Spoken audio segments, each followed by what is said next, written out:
Tudo bem com vocês? Paz do Senhor. Terça-feira passada, na reunião dos homens, eu não pude estar presente, mas o pastor João Rosa, ele disse que começou um bate-papo com os homens, falando sobre como fazer da igreja uma igreja relevante, uma igreja que impacte a sociedade, uma igreja que marque a diferença. E nós vemos hoje que temos muitas igrejas, e o fato de termos muitas igrejas faz com que até o mundo fique confuso, porque as pessoas olham, por exemplo, para a igreja católica e dizem: há só uma igreja católica, a igreja evangélica são tantas, por que tem tantas igrejas, tantos ministérios?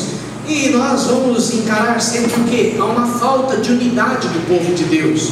Mas o problema não é só unidade, é de princípio, de valores, de razão de existência e de nós como igreja, porque nós temos que entender que igreja não é denominação, igreja não são placas, igrejas não são prédios, igrejas não são catedrais. Nós queremos construir um templo, mas isto jamais será uma igreja. Igrejas não são feitas de tijolos, não são feitas de ferro, não são feitas de concreto. Igreja é composta de homens e mulheres que amam a Deus acima de todas as coisas. E nos dias que seguem, se faz necessário que na sociedade que nós vivemos se levante uma igreja relevante. Itatiba precisa de uma igreja relevante. Muitas vezes chegamos à igreja, não sei os dilemas e os dramas emocionais e familiares que existem aqui. Alguns conheço, outros não.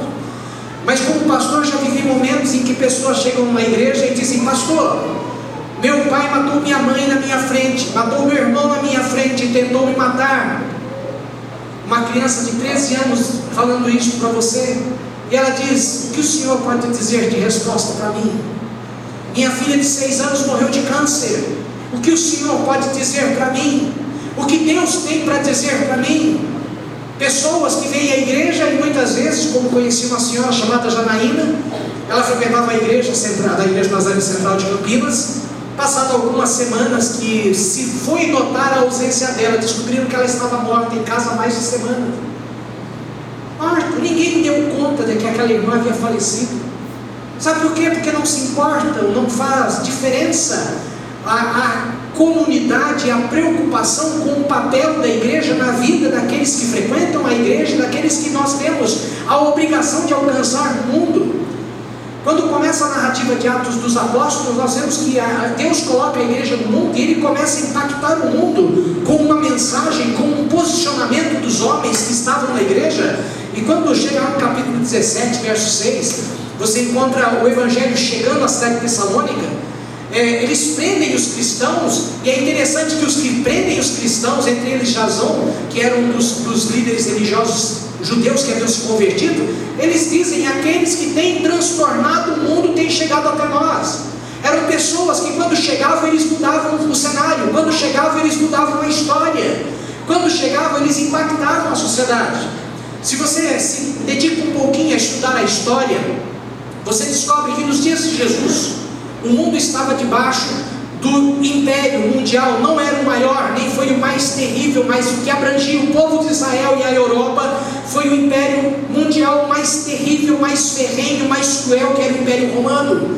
Jesus morre, no credo apostólico diz que nós cremos em Jesus Cristo, que morreu sob Pôncio Pilatos, morreu debaixo do governo romano. Crucificações como a de Jesus, que são tão chocantes, aquilo era um espetáculo público diário. Todos os dias gente morria crucificada, todos os dias gente morria entregue às feras, todos os dias morriam gente decapitadas, porque a violência do Império Romano fazia com que as pessoas se submetessem ao governo, à autoridade romana, por meio do medo.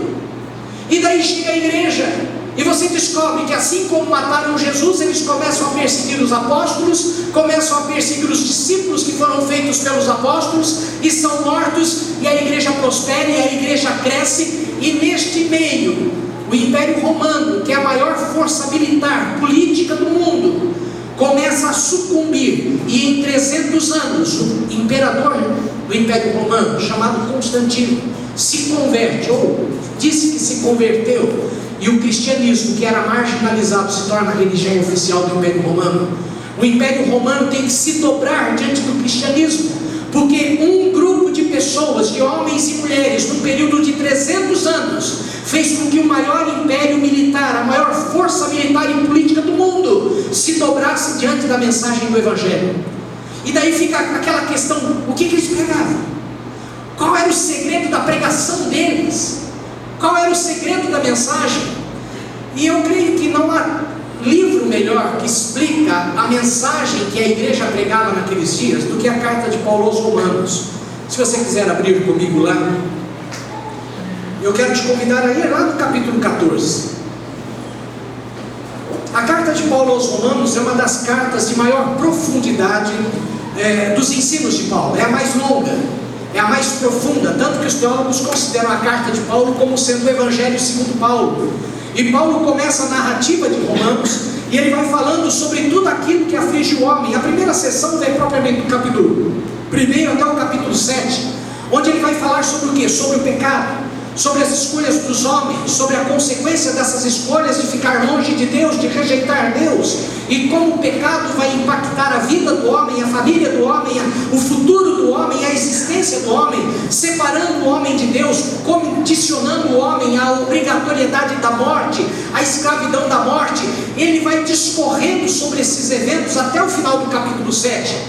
Quando ele chega no último versículo do capítulo 7, ele diz: mas graças a Deus, porque embora tenhamos todo esse histórico de maldição, de governo, de escravidão, de submissão debaixo de Satanás, de vergonha diante de Deus, graças a Deus por Jesus Cristo, porque Deus providenciou a graça, Deus providenciou o escape, Deus providenciou recursos para que o nosso pecado fosse perdoado, para que nós fôssemos resgatados da morte, para que nós fôssemos transportados para uma dimensão de vida, onde nós não fiquemos mais escravos às limitações deste mundo, mas tenhamos os olhos fixos numa vida eterna que nos está reservada em Cristo Jesus.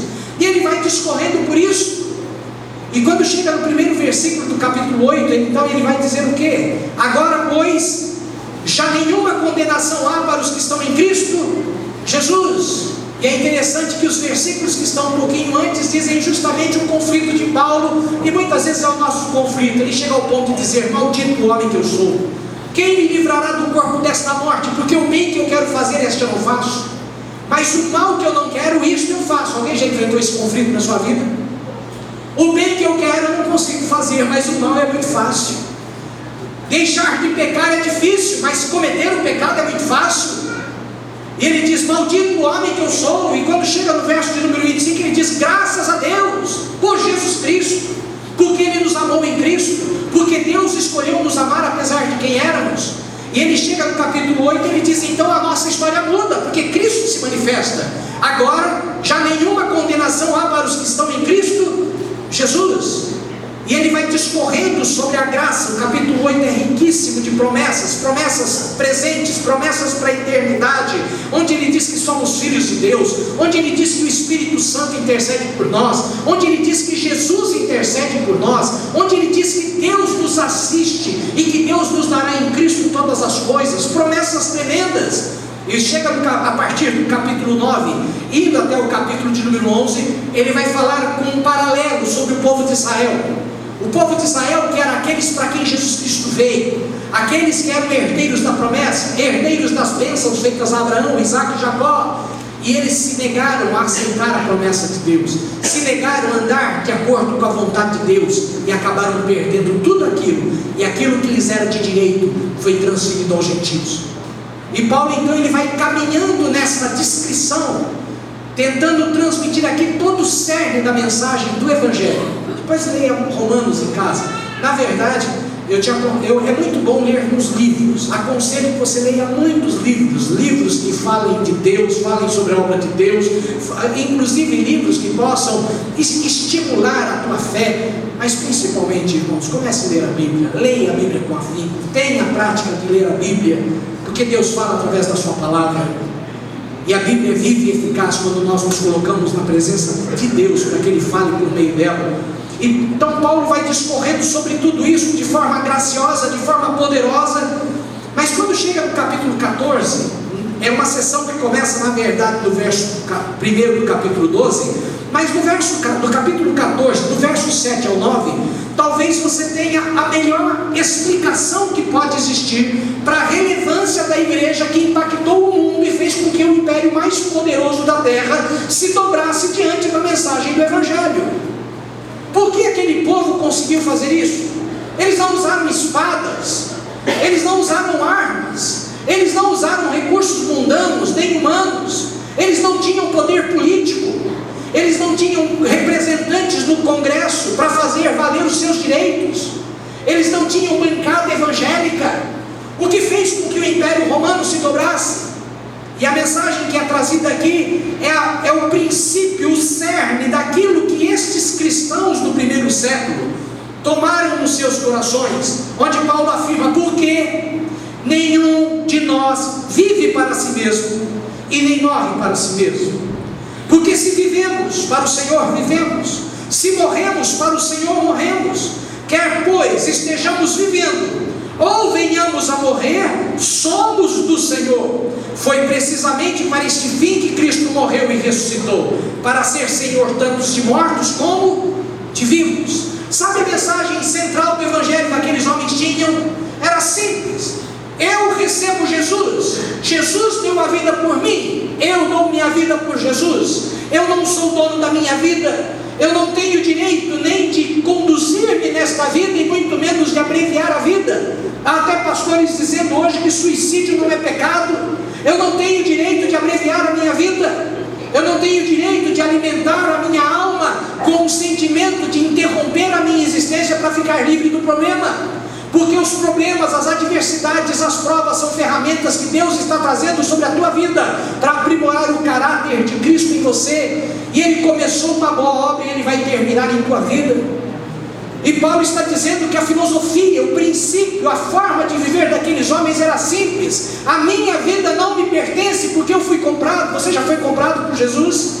O sangue de Jesus te comprou, o sangue de Jesus te resgatou. Então você não é teu. Você não tem direito de governar a tua vida, e muito menos dispor da tua vida, e muito menos dispor da tua morte. Mas Deus que te comprou, Ele passa a ter todo o direito e a autoridade de fazer contigo, quer na vida ou quer na morte, o que Ele bem entender. Dá para entender esse princípio?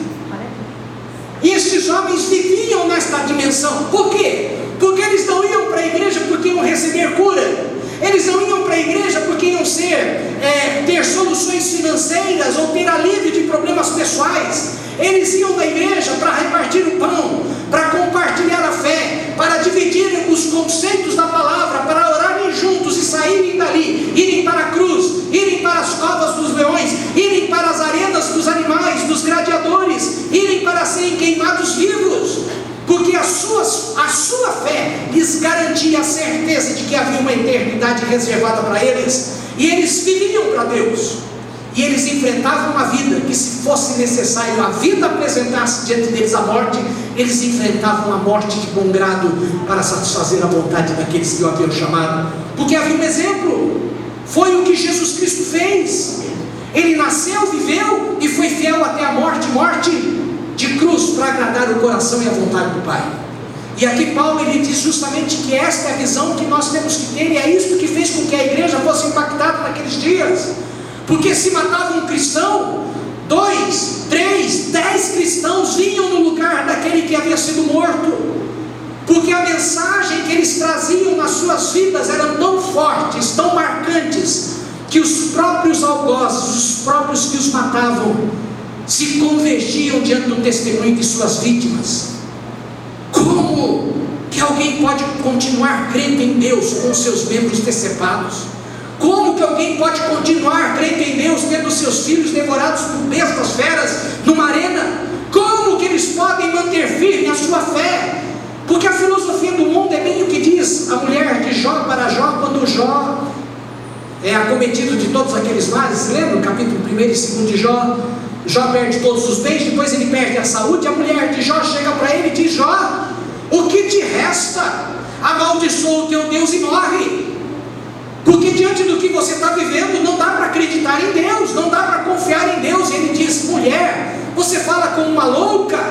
Por acaso receberíamos o bem de Deus e não receberíamos o mal? Se Deus está trabalhando na minha vida, Ele tem o direito de fazer na minha vida o que Ele quiser, bem ou mal, porque o bem ou o mal, quando vem da mão de Deus, é para glorificar o nome dele e manifestar nele a sua majestade, o seu domínio e no final a sua salvação. Este é o princípio da fé. Mas uma das coisas que esses homens viviam nessa dimensão é porque eles tinham uma consciência que muitas vezes nós perdemos nos nossos dias. Sabe qual é? É o que vem na narrativa do capítulo 12 de Romanos, no capítulo 1. Creio que muitos conhecem, onde Paulo faz o seguinte apelo: rogo-vos, pois, irmãos, que apresenteis os vossos corpos como sacrifício vivo, santo e agradável a Deus, que é o quê? O vosso culto. Hoje nós estamos prestando um culto a Deus. Nossa oração, nosso louvor, nossa meditação agora é uma forma de culto. Mas quero te dizer que Paulo está dizendo que culto racional a Deus é quando nós entendemos que a nossa vida é colocada nas mãos de Deus para a vida ou para a morte, para que o nome de Deus seja honrado por meio de tudo que advier sobre as nossas vidas. Isso é um culto racional, é inteligente, é consciente, não é acidental nem circunstancial. E diante disso, esses homens que ofereciam literalmente as suas vidas, não em, como nós falamos hoje, em sacrifício de louvor. É muito bom esse sacrifício de louvor, fazermos isso. O duro naquela época, quando eles ofereciam sacrifícios de louvor, era literalmente morte. Porque o que se faz com o ser sacrificado, segundo a lei do Velho Testamento? O que acontecia com o cordeiro sacrificado, com o boi sacrificado, com a pombinha, com a rolinha sacrificada? Eles eram extintos, eles eram mortos. E esses homens tinham essa consciência. Por quê que eles se ofereciam a Deus? Por que eles se consagravam a Deus? Porque eles renovavam a sua mente de forma a experimentar, como Paulo diz, para que vocês possam experimentar no processo, sacrificando-se como oferta de amor, como culto agradável a Deus, qual seja a boa, agradável e perfeita vontade de Deus. E daí você pode falar, mas o que pode motivar uma pessoa a sacrificar sua vida? O que pode motivar-me a abrir mão de sonhos, de projetos, de valores, de conceitos, em nome de um Cristo que eu nunca vi? Alguém aqui já viu Jesus? Alguém aqui já viu Jesus? Eu creio em Jesus porque eu tive provas incontestáveis de que Ele é presente na minha vida. Eu não tenho como negar Jesus nesse tempo de jornada, porque Deus tem se manifestado na minha vida de muitas formas e muitas maneiras. Eu nunca vi Jesus, mas eu tenho fé que Ele existe, que Ele é real, que Ele é presente, como dizia o hino antigo, porque eu falei com ele hoje. Deus é presente na nossa vida. Mas é interessante que Paulo, quando ele chega no capítulo 14, a partir do verso número 7, ele fala sobre este compromisso. Ninguém vive e ninguém morre para si mesmo, porque a nossa vida e a nossa morte só encontra sentido quando é útil nas mãos de Deus. E você vê na sequência do texto, do verso 10, e ele começa dizendo: tu, porém, por que julgas a teu irmão? E tu, falando à igreja, por que desprezas o teu? O capítulo 14 começa no verso 1 dizendo: acolhei na igreja ao que é débil na fé, não porém para discutir opiniões. Muitas vezes na igreja nós queremos receber pessoas maravilhosas, prontas, ativas, que estão perfeitas, cantam bem, tocam bem, pregam bem, falam bem, vivem bem, são exemplos e modelos, e de repente chegam pessoas na igreja quebradas, feridas, machucadas, sem expectativa espiritual, às vezes fisicamente maltrapilhas e às vezes espiritualmente destruídas.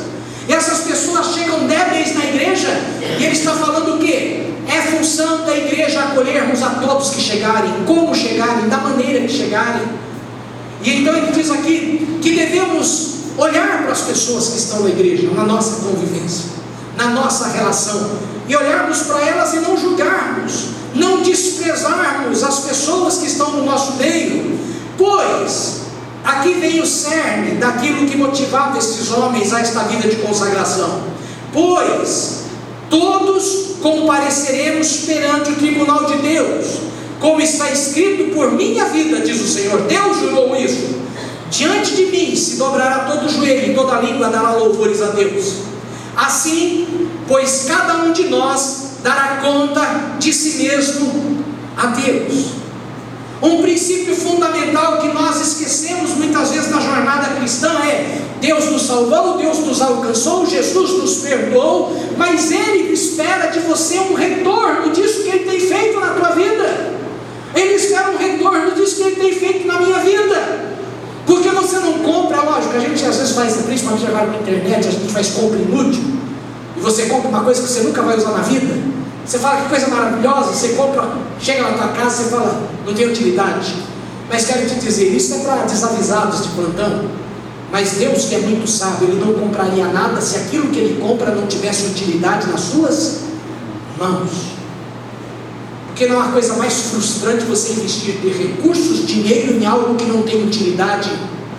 E Deus está à procura de homens e mulheres que Ele resgate do pecado, resgate do mal, resgate das mãos do diabo, do poder do pecado, mas para que essa pessoa encontre utilidade nas mãos de Deus. Porque Deus pagou por nós um alto preço, pagou por nós algo de imenso valor para Ele. E quando nós olhamos o preço que foi pago, Ele está dizendo, não pense que eu te comprei gratuitamente e eu não espero um retorno da tua vida. Porque o retorno que eu espero da tua vida não é somente que você frequente um culto na semana, no domingo à noite. O retorno que eu espero da tua vida não é somente que você ore um dia na semana, ou você frequente esporadicamente algumas reuniões. O retorno que eu espero de você é que você cumpra o papel que eu tenho definido para a tua vida naquele meio que chama-se igreja, e que não quer dizer somente CPI, mas quer dizer no mundo em que nós estamos, que como igreja devemos testemunhar para os de casa, como testemunhar para os de fora, que cremos em Cristo, que somos resgatados por eles, que por nós foi pago um alto preço, e que nós valorizamos o preço que foi pago por nós. E Paulo começa a dizer algo simples: Deus te deu um grande presente. Você acredita nisso? Você sabe que você foi comprado com um alto preço? Louvado. Amém? Louvado. Deus vai pedir conta. Isto vem com um preço. Embora a graça venha de graça, as atitudes que se esperam depois que conhecemos a graça é uma vida de compromisso e de prestação de conta diante de Deus. Deus vai pedir conta da tua vida. Deus vai pedir conta das tuas escolhas. Deus vai pedir conta dos teus caminhos. E Ele diz justamente isso. A igreja se tornou relevante naqueles dias porque os homens entendiam: eu entendo o papel que Deus colocou nas minhas mãos. Deus me levantou como testemunha. Deus me levantou como propriedade sua neste mundo para revelar as glórias de Deus.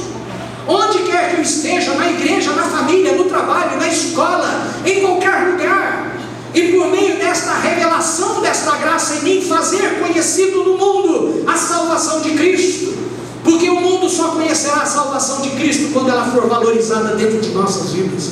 Porque se nós mesmos não valorizamos o trabalho, o sacrifício de Jesus que foi pago por nós, não espere que o mundo vá valorizar. Porque se você não valoriza aquilo que você tem, ninguém vai valorizar aquilo que você tem. É uma realidade isso que eu estou falando ou não? É um desafio, é um grande desafio. E Paulo começa então a transferir este desafio para um campo prático. Porque ele não está falando de uma forma metafísica, espiritual, não, e ficar espiritualizando nas regiões celestes.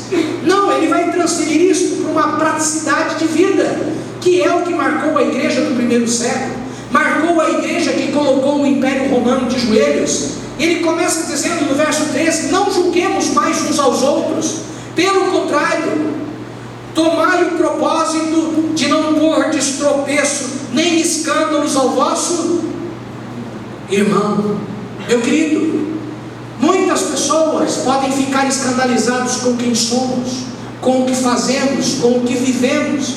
E muitas pessoas, quando chegam na igreja, elas chegam com a falsa impressão de que todos na igreja são perfeitos. Não sei se alguém, quando chegou na igreja, tinha essa impressão. Estou chegando num lugar de gente perfeita.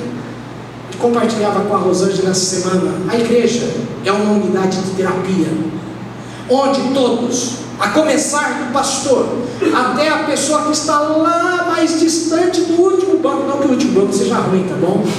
Só estou dando de exemplo, que começa no púlpito e vai até ali, o Aislan que está na mesa de som, a Gorete, a Eli, que está ali no último lugar.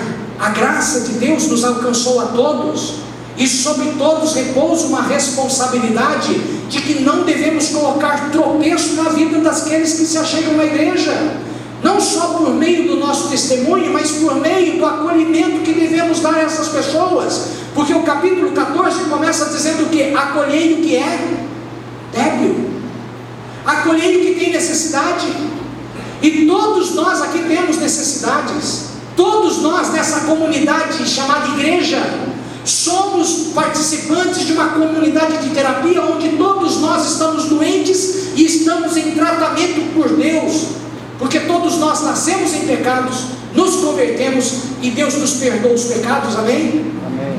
Deus nos deu o seu Espírito Santo para aperfeiçoar o nosso caráter, amém? Amém. Deus tem como alvo para nós alcançarmos a perfeição, amém? Amém. Quem aqui é perfeito? Eu não sou, vocês não são, então todos nós ainda estamos em tratamento. Alguns são mais avançados no processo de cura, outros menos, mas todos nós estamos em tratamento de Deus para alcançarmos a perfeição que foi reservada para nós em Cristo Jesus, e Deus quer completar essa obra em nós, e eu tenho que entender que eu não posso somente procurar o meu aperfeiçoamento, o meu bem-estar, mas eu tenho que começar a pensar que o meu bem-estar passa pelo teu bem-estar, a minha saúde passa pela tua saúde, o meu alcançar de Deus, o que Ele tem para mim, passa pela necessidade de você alcançar o que Deus tem para você, porque eu sou responsável pela tua vida. Ah, mas você é o pastor.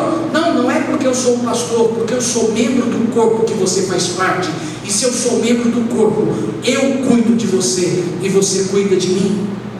Uma pessoa que tem infecção no sangue, está com uma infecção generalizada, quais órgãos sofrem de infecção no corpo? Todos, porque todos estão sendo, digamos assim, visitados pelo mesmo sangue, pela mesma bactéria, pelo mesmo vírus, ou seja lá o que for. O teu problema prejudica a minha vida e afeta a minha vida, o meu problema afeta a tua vida, e nós temos que entender que nós temos que, nesta comunidade, tomar atitudes em que os meus problemas não podem se tornar obstáculos para que você cresça, não podem se tornar obstáculos para que você alcance o melhor de Deus. Eu não posso ser motivo de tropeço na tua vida, nem de obstáculo. O meu testemunho, a minha vida, a minha forma de viver, a minha forma de me conduzir, a minha forma de manifestar a minha fé. E ele continua dizendo: eu sei, e disso estou persuadido no Senhor, que nenhuma coisa é por si mesmo impura, salvo para aquele que para si considera, para este é impura. Se por causa da comida o teu irmão se entristece, já não anda segundo o amor fraterno por causa da tua comida, não faças perecer aquele que é a favor de quem Cristo morreu. Não seja, pois, envergonhado, desprezado o vosso bem. Ele está dizendo de forma clara: você recebeu graça de Deus, você recebeu perdão de Deus, você alcançou misericórdia de Deus.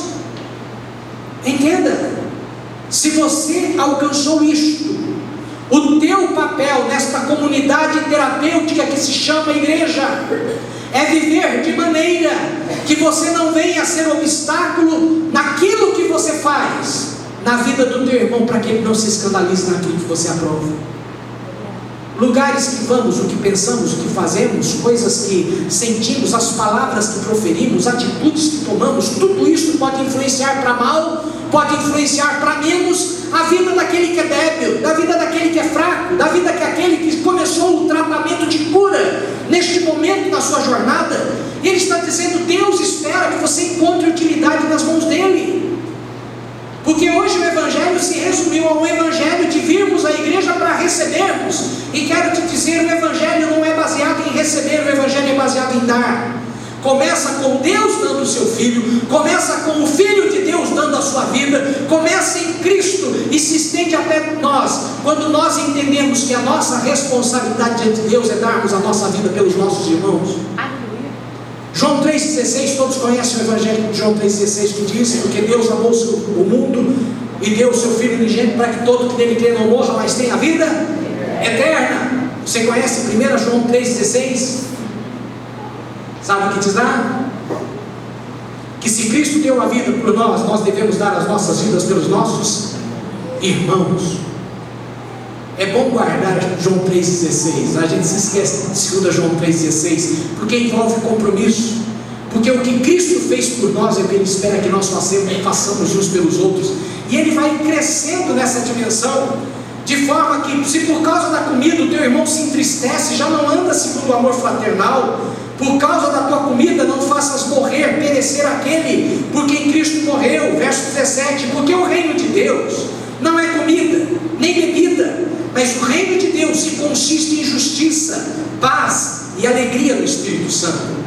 E eu gosto muito do que diz o verso 18: aquele que deste modo procede, aquele que deste modo serve a Cristo, se torna o que? Segundo o que está escrito, agradável. É uma afirmativa verdadeira, mas a partir do momento que é uma afirmativa verdadeira, a negativa também se torna verdadeira.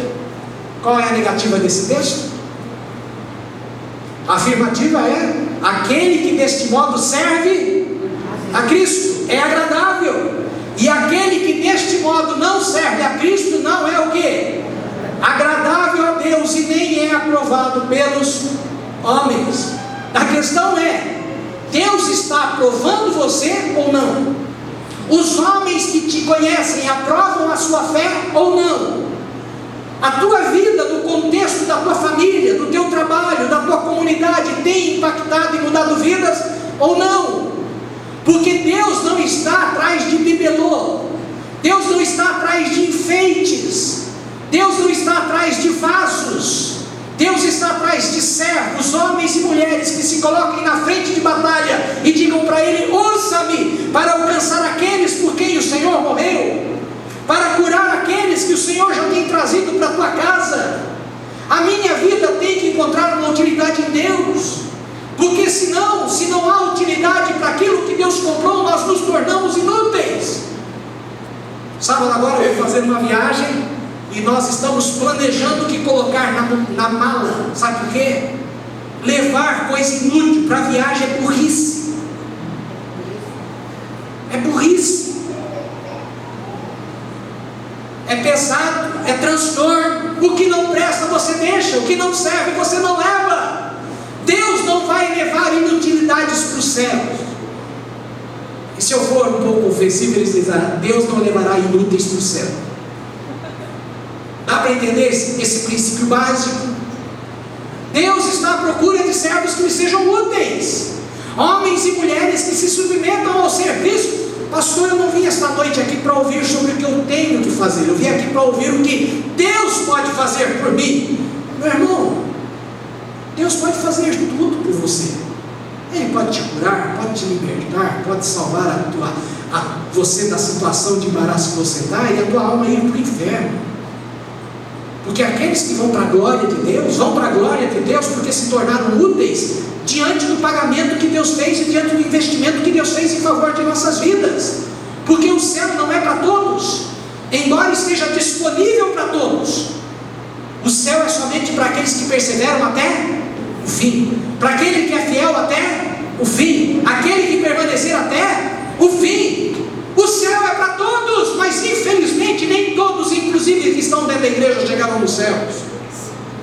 É uma triste mensagem, é uma dura mensagem, mas é uma realidade que nós temos que acordar, porque o mundo em que nós vivemos, o homem está desesperado precisando de Deus, o homem e a sociedade estão desesperados precisando de uma igreja relevante, que marque a presença de Deus e revele que é um Deus que pode fazer com que o reino de Satanás se dobre diante do poder do seu Cristo, como foi citado aqui na peça, para que as portas do inferno não prevaleçam contra a igreja. Nós precisamos fazer o inferno ceder, nós precisamos fazer o inferno tremer, nós precisamos derrubar as portas do inferno, porque este é o nosso papel na nossa geração, nos levantarmos como representantes do reino dos céus e fazermos conhecidas a salvação do nosso Deus. E estes homens se levantavam naqueles dias e aceitavam pagar o preço que fosse necessário. Por quê? Porque eles sabiam que prestariam contas a Deus. E muitas vezes nós estamos tão alienados que nós não temos consciência. Você, meu irmão, você, minha irmã, um dia vai comparecer sozinho na presença de Deus. Só você. E o que você vai trazer nas mãos é tudo o que você fez. E muitas vezes nós ficamos a vida inteira na igreja com aquela preocupação: irmãos, nós temos que parar de pecar, nós temos que parar com estas falhas, com os desvios de caráter. E uma das coisas que me chama a atenção quando Tiago escreve a sua carta, lá no capítulo 4, se você quiser, deixa aberto aqui em Romanos, mas lá no capítulo 4 de Tiago, eu quero te chamar a atenção para esse texto, capítulo 4 de Tiago, onde Tiago ele traz talvez uma das verdades mais difíceis e constrangedoras diante daquilo que Deus espera que nós façamos, diante da salvação que nos foi dada. Você sabe que depois que nos convertemos nós temos que abrir mão do pecado, sabe disso? Nós temos que corrigir a nossa vida, nós temos que consertar o que está errado, sabe disso? Mas veja só o que diz: portanto, verso 17, capítulo 4: aquele que sabe que deve fazer o bem e não o faz, comete pecado. Pecado, irmãos. Você sabe que tem que fazer o bem, e nós muitas vezes estamos na igreja preocupados em não fazermos o mal, e Deus não vai pedir conta somente do mal que você não faz, Ele vai pedir conta de nós, do bem que nós não fazemos também. Você poderia ter orado mais? Podia, mas não estava com vontade. Você poderia ter investido mais? Podia, mas não estava com paciência.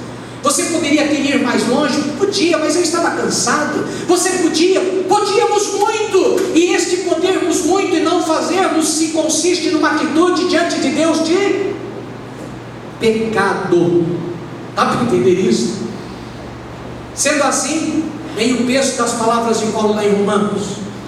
Eu tenho que saber, você tem que saber que você prestará conta da sua vida. Por isso que Paulo diz isso: irmãos, pare de julgar o teu próximo. Porque muitas vezes nós ficamos como Adão, como Eva, lá no jardim do Éden, tentando mostrar os erros dos outros, as falhas dos outros, os pecados dos outros, tentando lançar nuvens e obscuridade sobre aquilo que Deus vê em nós.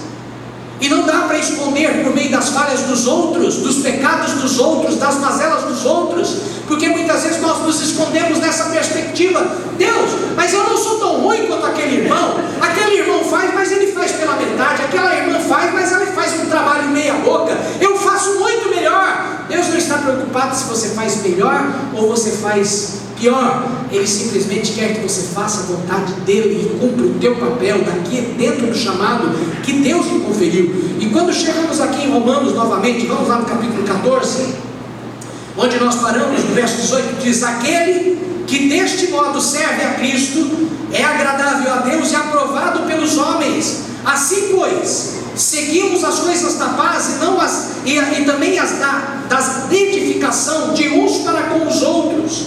E é importante isso: não destrua a obra de Deus por causa da comida. Todas as coisas na verdade são limpas, mas é mal para o homem comer com escândalo. É bom não comer carne, nem beber vinho, nem fazer qualquer outra coisa com que teu irmão venha a tropeçar, ou se ofender, ou se enfraquecer. A fé que tens, tenha para ti mesmo perante Deus. Bem-aventurado aquele que não se condena naquilo que aprova. Bem-aventurado, porque muitas vezes nós estamos cheios de possibilidades, de permissões na nossa vida, e nós não vemos problemas nenhum, mas aquilo é embaraço, é tropeço na vida do próximo, é tropeço diante daqueles que estão ao nosso redor, e nós temos que nos vigiar. E quando chega no capítulo 15, Paulo ele vai justamente trazer para essa dimensão prática: como que eu não posso mais julgar o meu irmão? Eu não tenho que ficar preocupado se o meu irmão faz ou não faz, eu tenho que me preocupar se eu estou fazendo. Eu não tenho que fazer porque eu tenho retorno, porque eu sou amado, porque vão me dar presente de aniversário, porque vão me dar presente de final de ano. Eu faço o que eu tenho que fazer porque Deus espera que eu cumpra cabalmente o meu ministério. E ele chega no capítulo 15, ele diz: ora, nós que somos fortes devemos suportar as debilidades dos fracos. E creio que esta palavra aqui doa nos nossos ouvidos. E não agradarmos a nós mesmos. Portanto, cada um de nós agrade ao próximo no que é bom para a edificação, Porque também Cristo não se agradou a si mesmo, antes, como está escrita, as injúrias dos que o ultrajaram caíram sobre mim. Cristo, Ele nos deixa um modelo, Ele nos deixa um padrão, Ele fala: pare de se preocupar com você. Percebe que essa mensagem, por isso Paulo lá no capítulo 12, ele diz: não vos conformeis com este século, com este mundo, porque a mensagem do mundo é esta: viva a tua vida, faça o que te agrada, seja feliz. Se alguém não concorda com você, não importa, o importante é que você seja feliz, agrade-se a si mesmo, sirva a si mesmo. Está aqui, Luiz. Está muito frio ou está muito quente? Está muito gelado? Ô, gente, pronto, está resolvido. Pastor poderoso, mexe até com o clima da igreja. Vamos lá.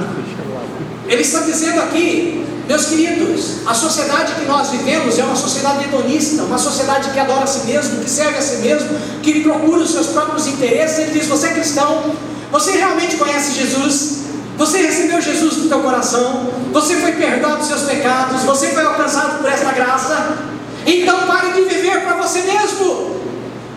Ah, mas eu vou na igreja, tem irmão que fala o que eu não gosto. Deus não te chamou para frequentar a igreja para ouvir o que você gosta. Deus te chamou para estar numa igreja para você fazer o que Deus espera que você faça, mesmo que muitas vezes fazer o que Deus quer é se desagradar a si mesmo, pensando no bem-estar que você vai gerar na vida do outro. Você fala: pastor, estou fora, estou mudando dessa igreja. Porque muitas vezes na igreja, sabe como que nós vemos os relacionamentos? Essa igreja só tem 2 corredores. Tem gente que passa por aquele para não cumprimentar a pessoa que está aqui. Desvia. Fica conversando no final do culto para não... Ih, o irmão está lá na porta aí, não posso ir embora. Porque eu não quero cruzar. Porque aquele irmão me disse, aquele irmão falou, aquela irmã disse, aquela irmã olhou torto. E eu fui desagradado. Eu fiquei muito triste. Eu fiquei muito magoado. No reino dos céus, irmãos, não há lugar para gente melindrosa, que fica de tititi, dodói. Ai, porque isso me desagradou. Porque Cristo nos deixou um exemplo de sermos fortes. O reino dos céus não é para fracos, é para fortes. Pessoas que não se rendem, pessoas que não se dobram, pessoas que não desanimam, mesmo quando tudo lhes é contrário. Eu só estou nesse púlpito hoje, irmãos, pela graça de Deus. Ah, o pastor já se decepcionou muito, o pastor já se entristeceu muito, o pastor já foi traído muito, já foi apunhalado pelas costas muito, mas Deus nunca me desamparou. E a minha obrigação de estar aqui não é porque as pessoas me agradam, mas é porque eu tenho um Deus nos céus que nunca me foi infiel, e Ele será fiel por toda a eternidade. É isso que me motiva. O que motiva a nossa fé não é o que os homens nos fazem, bom ou mal, mas é o que Deus nos faz e a forma como Ele espera que nós alcancemos essa graça que nos está reservada na glória. Esta é a mensagem do Evangelho. Uma mensagem que fazemos o que temos que fazer, mesmo quando o nosso coração dói, mesmo quando o nosso coração sangra. Chegamos à igreja, mesmo quando a nossa vontade é não vir na igreja. Nós nos dispomos a fazer a obra de Deus, mesmo quando a vontade é entregarmos, pendurarmos a chuteira, jogarmos a toalha e falar: Senhor, eu nunca mais volto, vou servir a Ti em casa. É impossível servir a Deus na tua casa, porque nós só temos um lugar de serviço a Deus, é na casa de Deus, na igreja de Deus, no meio do povo de Deus, porque somos corpo de Deus. Qualquer membro do corpo que é separado do corpo e é colocado à distância do corpo apodrece e morre. É impossível sermos parte da igreja, longe da igreja. Então você fala: mas eu tenho que aguentar esse povo doente, eu tenho que aguentar esse povo difícil, eu tenho que aguentar esse povo reclamão, murmurador. Eu tenho, porque Deus aguentou por amor de você. Deus suportou para que o Evangelho chegasse a você, e nós temos a obrigação de oferecermos àqueles que se chegam a este lugar, oferecermos por Ele na mesma proporção daquilo que Deus nos deu. E é interessante que quando chega no verso 4 do capítulo 15, ele diz: pois tudo quanto outrora foi escrito para o nosso ensino, a fim de que pela paciência e pela consolação das Escrituras tenhamos esperança. Ora, o Deus de paciência e consolação vos conceda o mesmo sentir de um para com os outros, segundo Cristo Jesus, para que concordemente a uma voz glorifiqueis a Deus e Pai nosso Senhor Jesus Cristo. Portanto, novamente ele volta com essa palavra: acolhei-vos uns aos outros, como também Cristo nos acolheu, para a glória de Deus. Digo, pois, que Cristo foi constituído ministro da circuncisão, da aliança, em prol da verdade de Deus, para confirmar as promessas feitas aos nossos pais, e para que os gentios glorificassem a Deus por causa da sua misericórdia, como está escrito: por isso eu te glorificarei entre os gentios, e cantarei louvores ao teu nome. E também diz: alegrai-vos, ó gentios, com o seu povo, e ainda louvai ao Senhor, vós todos os gentios, e todos os louvem. Também Isaías diz: haverá a raiz de Jessé, aquele que se levantará para governar os gentios, nele os gentios expirarão. E o verso 13 diz: e o Deus da esperança vos encha de todo gozo e paz no vosso crer, para que sejais ricos de esperança no poder do Espírito Santo. Deus quer te fazer rico. E no verso 14 ele termina dizendo essa sessão, falando justamente isso: e certo estou, meus irmãos, sim, eu mesmo, a vosso respeito, de que estáis possuídos de bondade, cheios de todo conhecimento, e aptos para admoestardes, de cuidardes, de sustentardes, de ensinardes uns aos outros. Deus tem levantado essa comunidade, irmãos, com o propósito de cuidarmos das pessoas que chegarem aqui. Essa responsabilidade não é somente dos pastores da igreja, essa responsabilidade não é somente dos diáconos que cumprimentam os irmãos, essa responsabilidade é de cada um que se diz membro desta igreja. Quando um visitante chega, quando uma pessoa chega, quando qualquer irmão chega, eu tenho que estar atento ao seu olhar, ao seu sentir, à sua vida, ao seu coração, entendermos muitas vezes a dor que está por trás daquela pessoa quieta e calada no ponto da igreja, onde eu posso chegar sobre ela e colocar a minha mão e abençoá-la em nome de Deus, ou orar por ela, abençoá-la, cuidar dela, zelar por ela, porque muitas vezes num gesto simples como este, me lembro, minha irmã veio no domingo na igreja, chamada Bem-vinda, assistiu o culto, foi recebida, chegou, nós a cumprimentamos, a igreja fria, distinta, sem muito chegar perto, se comunicar. Aquela irmã saiu da igreja, no dia seguinte recebemos, ela chegou da igreja, do 6º andar da sua casa, pulou da sacada e cometeu suicídio. São realidades que nós enfrentamos dentro da igreja, irmãos. O sangue desta pessoa cai sobre a igreja. Um outro dia uma irmã chegou numa reunião do culto das senhoras, culto das irmãs, como de terça-feira aqui na igreja. Ela assistiu o culto, foi feita a oração, da oração perseverante, foi feita a unção com óleo, a palavra foi pregada. Ela chegou em casa e se enforcou, porque o que ela encontrou na igreja não preencheu o vazio do seu coração, porque ela era uma débil que no meio da igreja ela precisava muito mais do que um óleo na testa, ela precisava muito mais do que um cartãozinho de 7 semanas de oração. Ela precisava de alguém que chegasse junto e falasse: meu irmão, minha irmã, eu vou te ajudar, eu vou te apoiar, eu vou te receber, eu vou te acolher, e eu vou ser Cristo na tua vida, eu vou ser a manifestação de Deus na tua vida, eu vou ser a manifestação da bondade e da graça de Deus na tua vida, porque Deus me colocou na tua vida para te abençoar e cuidar de você, admoestar você e te fazer crescer em Cristo Jesus. Nós temos uma obrigação. E muitas vezes nós ficamos pensando em métodos. Vamos pintar de preto aqui na frente porque vai melhorar o visual, porque o branco se torna muito cansativo. Vamos começar os cultos colocando LEDs vermelhos, verdes e azuis aqui nas laterais, e apagamos as luzes porque vamos ter um culto mais agradável. E pensamos em métodos e em formas. Isso não muda a vida do homem. O que muda a vida do homem é ele encontrar-se com Cristo. E Cristo só tem uma boca nesta terra, se chama igreja. E essa igreja não é composta por uma instituição, é composta de homens e mulheres como eu e você, que nos tornamos boca de Deus, mão de Deus, pés de Deus, vidas entregues na no altar de Deus para transformar corações e apresentá-los à salvação em Cristo Jesus e livrá-los do império das trevas, levá-los para o reino do Filho do amor de Deus, para que eles experimentem a salvação em Cristo. Nós somos os mensageiros de Deus, nós somos os responsáveis pela igreja, nós somos os transformadores de uma sociedade.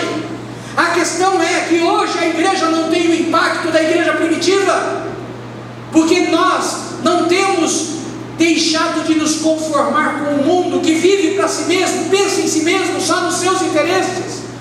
Só falta colocarmos um tablet ali na frente da igreja, onde a pessoa chega e vão fazer uma pesquisa de opinião: quais louvores você quer para o culto do próximo domingo? Daí já chega a comunicação para o Edson, já chega a comunicação para o Leandro, e daí a igreja já escolhe: foi feito o levantamento, os louvores que nós vamos cantar no próximo domingo são esses, porque foi escolhido democraticamente. Qual pastor você quer que pregue no próximo domingo? Eu quero mais aquele do que aquele outro, porque aquele outro tem palavra de Deus, aquele outro não tem, porque eu gosto do estilo desse, eu gosto daquele. Meus irmãos, quando você vem na igreja, saiba o seguinte: Deus tem um compromisso com a tua vida. Se você vem com o teu coração aberto para ouvir a palavra de Deus, nem que seja uma mula aqui na frente, Deus vai falar com você. Deus vai falar com você. Nem que seja uma mula, não precisa nem ser pastor, não, porque na falta do pastor Deus usa mula. E graças a Deus, Deus tem colocado muito bons pastores nessa igreja, tirando Adalberto, os outros são bons. Meus irmãos, nós temos uma grande honra, nós temos uma grande responsabilidade. Nós temos falado em crescimento da igreja. Pastor João Rosa sonha com o crescimento dessa igreja. Ele é um visionário, eu me identifico muito com ele, tenho muito carinho por ele, pela obra, pela visão, e eu quero ser suporte. Eu vim aqui para esta igreja para ser suporte do pastor João Rosa, para ajudá-lo a alcançar o sonho do seu coração, porque eu sei que o sonho do coração dele bate com o desejo do coração, do meu coração, e principalmente bate com o desejo do coração de Deus, de fazermos aqui uma igreja relevante. Mas a igreja não vai ser relevante meramente porque vamos construir um templo para 1000 pessoas. A igreja vai ser relevante quando nós nos espelharmos em Cristo e o mundo olhar para nós e ver Cristo refletido nos nossos atos, nas nossas atitudes, nas nossas escolhas e no nosso estender de mão. E nesta noite eu gostaria de deixar esse recado com você, porque eu creio que Deus pode fazer muito através de nós, mas é tempo de nos levantarmos do sono, de despertarmos e entendermos que neste lugar já temos recebido muito. E é hora, mais do que recebermos, de começarmos a plantar das sementes que Deus tem nos dado, de cuidarmos do território que Deus tem nos dado. Porque às vezes eu olho esse terreno aqui e fico pensando: olha que terreno maravilhoso, seria muito bom ter esse terreno aqui atrás, não seria? Quantos projetos, quantas coisas poderíamos realizar. Mas os olhos de Deus não estão no pedaço de terra, os olhos de Deus estão onde cada luz daquelas está acesa, em cada casa, em cada comunidade, em cada lugar, onde homens e mulheres hoje estão na beira do desespero, estão à beira do suicídio, estão à beira da morte, lares estão à beira da destruição, pais estão à beira de perder seus filhos, estão em pontos de ebulição na sociedade, e nós temos a resposta para este mundo, nós temos a cura para este mundo, nós temos a solução de Deus para essa sociedade. Mas o que nós estamos fazendo? Até onde queremos ir? Até onde estamos dispostos a ir? O quanto nós estamos dispostos a pagar? O quanto nós estamos dispostos a investir? Porque é isso que fazia aquela igreja relevante. Sabe o que eles faziam? Vendiam tudo que tinham, viviam no partir, na comunhão dos irmãos, no compartilhar da palavra de Deus, na oração e no testemunhar diante de todos, porque tudo lhes era comum, e cuidavam um dos outros, e conforme a igreja se manifestou na sociedade, sabe o que aconteceu? O nome de Jesus foi glorificado, e a igreja crescia, e o Espírito Santo acrescentava à igreja todos os dias aqueles que haviam de ser salvos. Aleluia. E se você quiser tirar uma dúvida completa desta aplicação, vá comigo em João, Evangelho de João, capítulo 17, é a oração sacerdotal. Jesus, na sua última noite com seus discípulos, ele ora por aqueles discípulos, e ora também por nós, ora para todos aqueles que viriam. E quando você chega no capítulo 17, que é o tempo da última ceia, da última noite que Jesus estaria com os discípulos antes de sua morte, ele chega no verso 20, Na oração sacerdotal ele diz: não rogo somente por estes. Jesus não está orando somente por aqueles que estavam lá no cenáculo com ele na última ceia. Não rogo somente por eles, mas estou rogando também pelo Djalma, pela Solange, pela Edicleia, pelo César, pelo Edson. Eu estou rogando por cada um deles. Estou rogando para quê?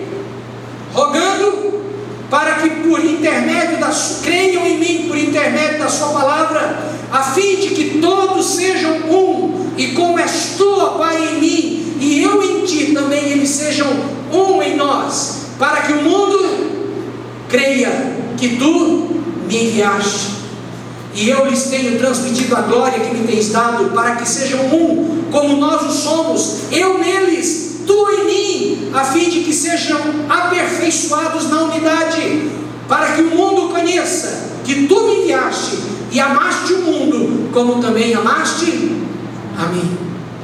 A resposta do mundo, irmãos, não está numa igreja equipada com muita tecnologia.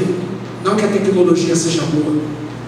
A igreja que muda o mundo não é aquela igreja paramentada com muitos métodos e sistemas, embora isso também ajude. Mas sabe o que faz a transformação do mundo? Sabe o que faz a transformação do mundo? Eu e você ocuparmos um lugar que é responsabilidade nossa ocuparmos e cumprirmos o nosso papel. E aqui vem uma pergunta muito simples. A pergunta que Deus fez um dia para Isaías: quem há de ir por mim? Você está disposto a pagar o preço? Você está disposto a ocupar o teu lugar na vontade e no desejo de Deus? Se está, assuma o teu lugar e cumpra o papel que Deus tem reservado para a tua vida. Amém? Feche teus olhos sobre a sua cabeça. Vamos orar.